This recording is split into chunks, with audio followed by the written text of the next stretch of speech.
अपने अगर आने वाले भविष्य की चिंता है, अपने बच्चों की भविष्य की चिंता है, तो मुखर होके बोलिए, प्रखर होके बोलिए, आवाज उठाइए। आवाज उठाने का मैंने तरीका बताया आपको। सोशल मीडिया का उपयोग करिए, सांसद विधायक से मिलिए, उनको मिलकर समस्या बताइए, और समस्या नहीं, उनको बोलिए समाधान। बीमारी की चर्चा करने से बीमारी ठीक नहीं होती। बीमारी ठीक होती है दवाई देने से, बीमारी ठीक होती है दवाई बदलने से। और एक बात याद रखिएगा, व्यक्तियों के बदलने से बीमारी ठीक नहीं होती। मैं आपसे पूछता हूं, आपके घर में आपके बच्चे को बुखार हो गया है और आप उस डॉक्टर से पिछले 25 साल से दवाई लेते रहते हैं, मतलब ये कह लीजिए आपका वो फैमिली डॉक्टर है। बच्चे को बुखार है, फैमिली डॉक्टर दवाई दे रहा है, बच्चे को बुखार है, फैमिली डॉक्टर दवाई देता जा रहा है। आप बच्चे के मरने का इंतजार करेंगे या डॉक्टर को बोलेंगे डॉक्टर साहब दवाई काम नहीं कर रही है? जोर से बोलिए जरा। डॉक्टर को बोलेंगे ना। और बाय द वे आप डॉक्टर को कह रहे हैं कि मेरा बच्चा ठीक नहीं हो रहा है, और डॉक्टर फिर भी वही दवाई देता जा रहा है, फिर क्या करेंगे? डॉक्टर बदलेंगे। जोर से बोलिए, डॉक्टर चेंज कर देंगे। अब जो नया वाला डॉक्टर आया वो भी पुरानी वाली दवाई दे रहा है, फिर क्या करेंगे? फिर चेंज कर देंगे।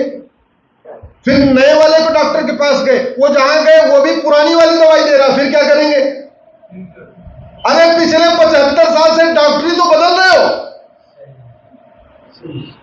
पिछले 75 साल से डॉक्टरी बदल रहे हो, और डॉक्टर दवाई नहीं बदल रहे। अब डॉक्टर नहीं बदलना, क्या बदलवाना?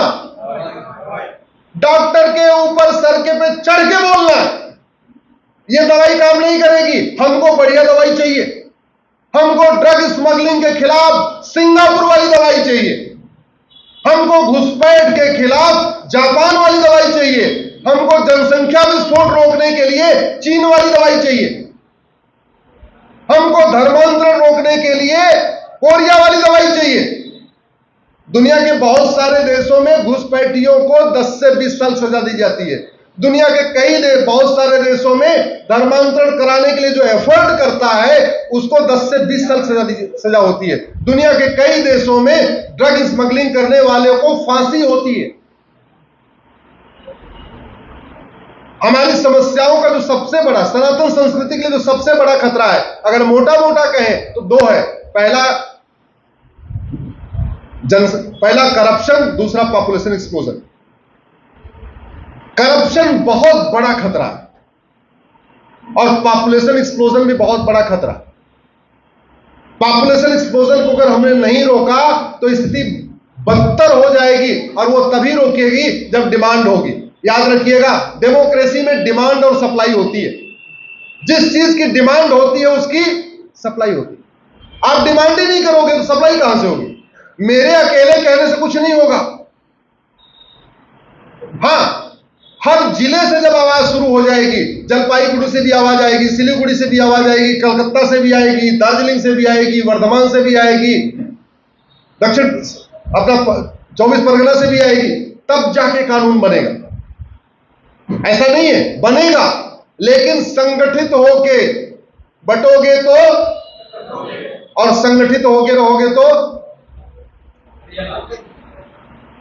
याद रखिएगा, भागवत कथा करने से हिंदू सुरक्षित नहीं होगा। हिंदू सुरक्षित होगा घुसपैठ, धर्मांतरण, जनसंख्या विस्फोट कानून से। मंदिर बनाने से हिंदू सुरक्षित नहीं होगा। हिंदू सुरक्षित होगा घुसपैठ, धर्मांतरण, जनसंख्या विस्फोट और ड्रग के खिलाफ कठोर कानून बनाने से।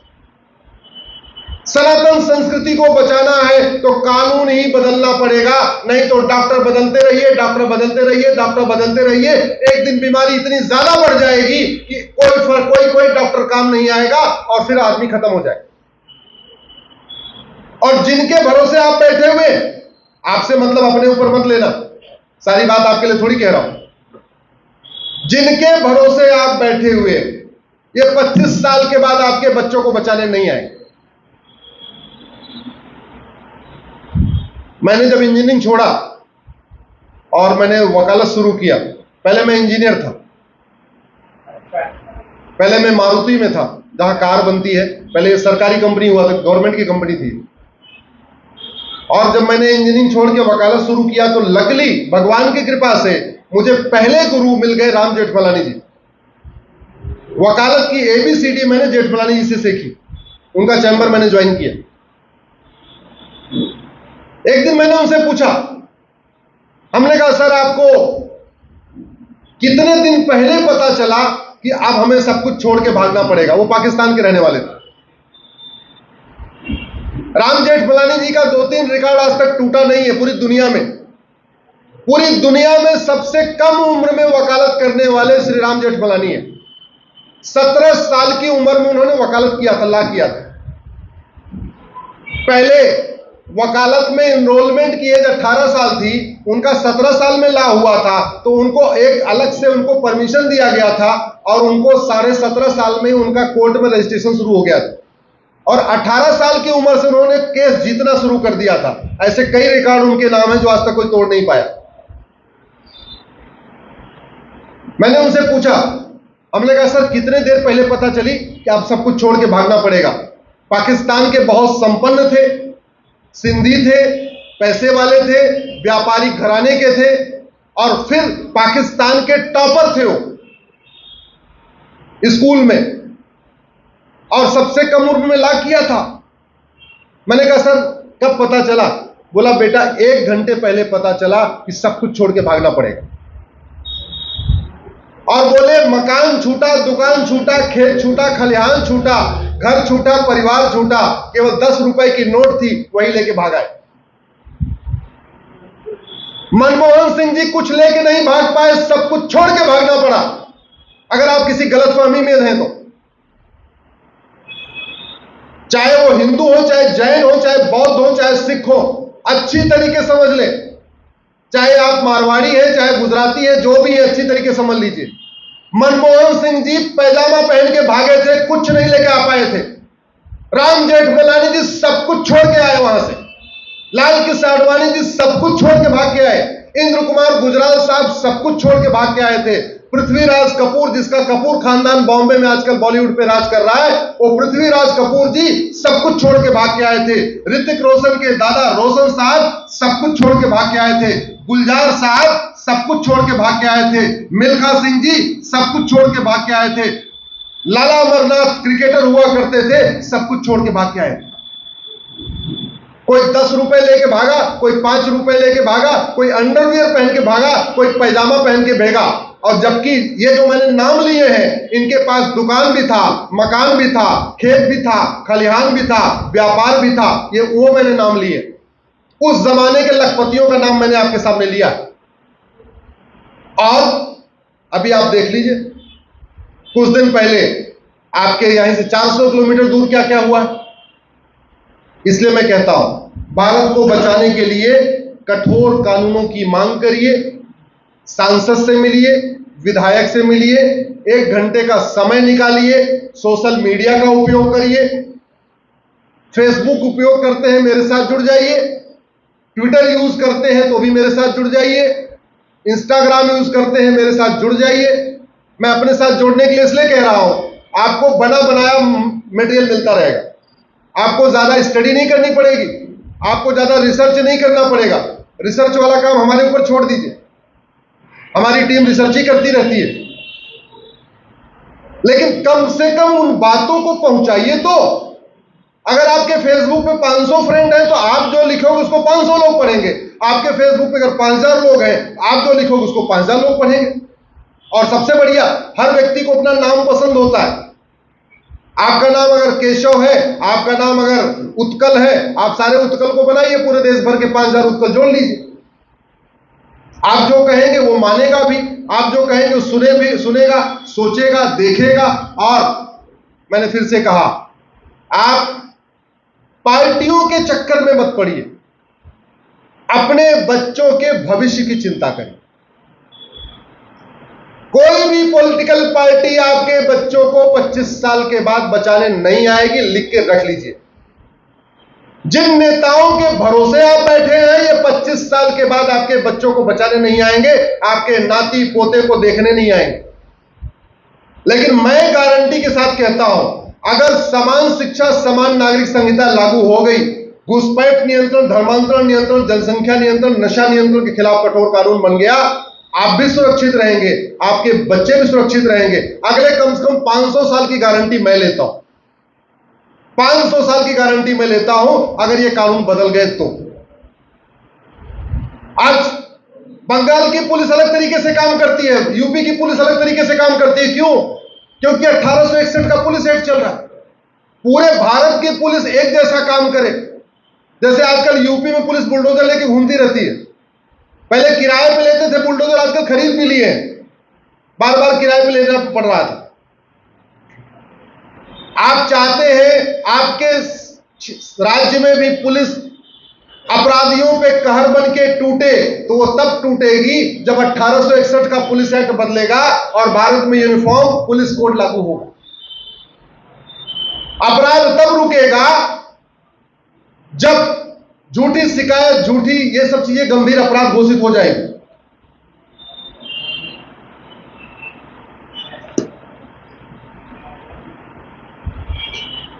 आज की डेट में घुसपैठियों पे खौफ क्यों नहीं है? उनको पता भारत के अंदर घुस जाएंगे तो हमको कहीं शरण मिल जाएगी, मदरसे में शरण मिल जाएगी, मस्जिद में शरण मिल जाएगी, हाईवे किनारे झुग्गी बना लें, कहीं रुक जाएंगे। तो घुसपैठ रोकना है तो पहले घुसखोरी रोकना पड़ेगा। घुसपैठ का मूल कारण घुसखोरी है। दूसरा, घुसपैठ रोकना है तो घुसपैठियों और उनके मददगारों के खिलाफ एनएसए, यूएपीए, बेजिंग वॉर, देशद्रोह, गैंगस्टर एक्ट लगाना पड़ेगा। भारत को बचाना है तो 1950 से पहले बने सारे कानून खत्म करना पड़ेगा। मैं धन्यवाद देता हूं वर्तमान सरकार को, माननीय प्रधानमंत्री मोदी जी को। उन्होंने 1500 कानून खत्म किए। जोर से ताली बजाइए, 1500 कानून उन्होंने खत्म किया। लेकिन अभी बहुत कुछ खत्म करने की जरूरत है। जब भारत का विभाजन मजहब के आधार पर हो चुका है तो अब मजहब के आधार पर कोई नियम कानून होना चाहिए क्या? जोर से बोलिए जरा। मजहब के आधार पर कोई मंत्रालय होना चाहिए क्या? मजहब के आधार पर कोई ट्रिब्यूनल होना चाहिए क्या? मजहब के आधार पर कोई योजना होनी चाहिए क्या? मेरी एक पीआईएल चल रही है जिसमें मैंने माइनॉरिटी कमीशन और माइनॉरिटी अफेयर मिनिस्ट्री को चैलेंज किया हुआ। भारत के संविधान में कहीं माइनॉरिटी डिफाइन नहीं है।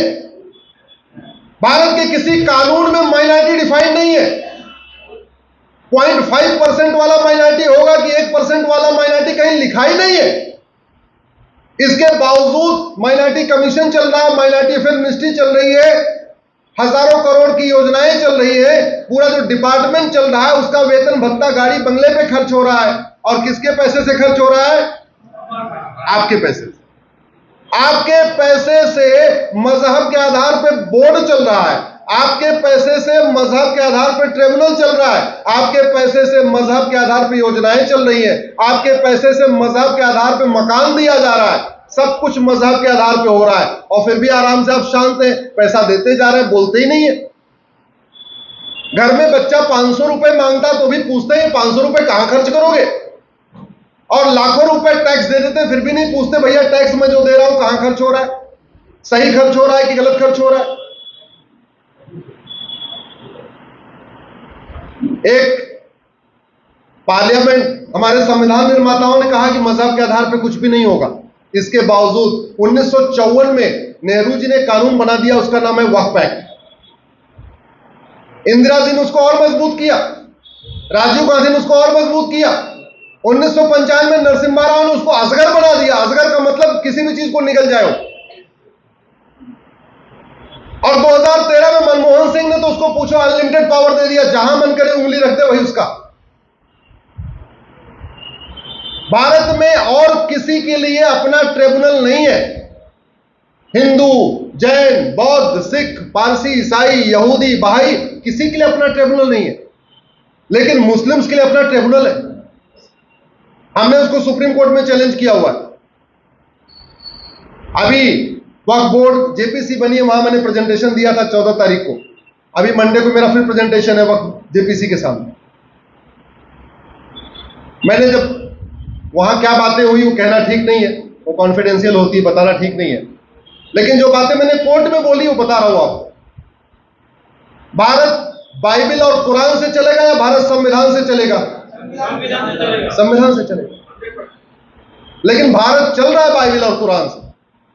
भारत वेद और पुराण से नहीं चल रहा है। भारत किससे चल रहा है? बाइबल और कुरान से। भारत संविधान से नहीं चल रहा है। संविधान का तो मतलब ही, संविधान दो शब्दों से मिलकर बना है, संविधान। सम मतलब समान, विधान मतलब कानून। संविधान मतलब एक देश एक विधान। जो कानून होना चाहिए सबके लिए एक होना चाहिए। दुर्भाग्यवश देखिए अलग अलग कानून चल रहा है। समस्या क्या है? भारत में सबसे ज्यादा दान हिंदू करते हैं। आपको पूरे देश में अग्रवाल धर्मशाला मिल जाएगी, आपको पूरे देश में मारवाड़ी धर्मशाला मिल जाएगी, आपको पूरे देश में माहेश्वरी धर्मशाला मिल जाएगी, आपको पूरे देश में बिरला मंदिर मिल जाएगा। मिलेगा नहीं मिलेगा? अब मान लीजिए जहां बिरला मंदिर बना हुआ है वहां मैं जाके बोलूं ये बिरला मंदिर जो जमीन है ये हमारे पूर्वजों की जमीन है, हमारे पिताजी ने इसको मंदिर बनाने के लिए दान किया था, हनुमान मंदिर बनाना था, तो मेरा और बिरला जी का मुकदमा डिस्ट्रिक्ट कोर्ट में चलेगा। लेकिन ओवैसी जाके बोल दे या मदनी बुखारी जाके बोले ये जहां बिरला मंदिर बना हुआ है ये हमारे पूर्वजों ने मस्जिद बनाने के लिए दान किया था, तो मुकदमा कहां चला जाएगा? वक्फ ट्रिब्यूनल। अग्रवाल धर्मशाला पे मैं जाके बोलूं ये अग्रवाल धर्मशाला जहां बनी है ये हमारे पूर्वजों ने हनुमान मंदिर बनाने के लिए दान दिया था, तो मेरा और अग्रवाल साहब का मुकदमा चलेगा कोर्ट में। लेकिन अगर अग्रवाल धर्मशाला पे ओवैसी जाके बोले ये हमारे पिताजी ने दान वक्फ किया था, उनका मुकदमा चलेगा वक्फ ट्रिब्यूनल में। वक्फ बोर्ड एक्सटॉर्शन भी कर रहा है, वक्फ बोर्ड कन्वर्जन भी कर रहा है, अमीरों को नोटिस भेज भेज के पैसा लेता है और गरीबों को नोटिस भेज भेज के कन्वर्ट करने के लिए मजबूर करता है। इसलिए मेरा यह मानना है कि मजहब के आधार पर सारे नियम कानून खत्म होने चाहिए, मजहब के आधार पर सारी योजनाएं बंद होनी चाहिए, मजहब के आधार पर जितने ट्रिब्यूनल हैं बंद होने चाहिए। लेकिन वो तभी होगा जब आप सब लोग मिलकर आवाज उठाएंगे। आवाज उठाने का तरीका मैंने कहा, कभी सड़क पे भी आइए, कभी सोशल मीडिया का उपयोग करिए, लेकिन कुछ न कुछ करिए जरूर। मैं इसी के साथ अपनी बात खत्म करूंगा। आप लोगों से आग्रह करता हूं, मैं आगे आगे कुछ बोलूंगा और आप पीछे से बोलेंगे मुझे चाहिए आजादी। क्या बोलेंगे? मुझे चाहिए। जोर से खड़े होके दोनों हाथ उठा के बोलिए मुझे चाहिए आजादी। जोर से। अरे पहले मुझे तो बोलने दीजिए। खड़े हो जाइए जरा सब लोग, शर्माने की जरूरत नहीं है। और राजकमल जी हमारी तरफ फोटो कम करिए, पीछे ज्यादा रखिए, सबको पता चले जलपाईगुड़ी के लोग कितने तेजी से साथ बोलते हैं। चाहे तो आप कैमरा बीच में लगा लीजिए। गुलामी के नाम से मुझे चाहिए आजादी। गुलामी के नाम से, गुलामी के निशान से, गुलामी की कुरीतियों से,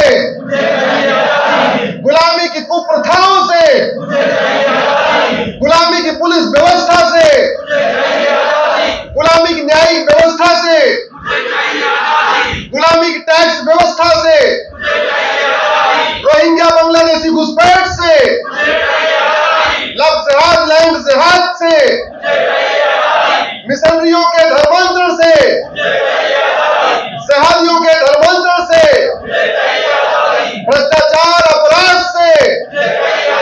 बोले भारत माता की, भारत माता की, भारत माता की। बहुत बहुत धन्यवाद।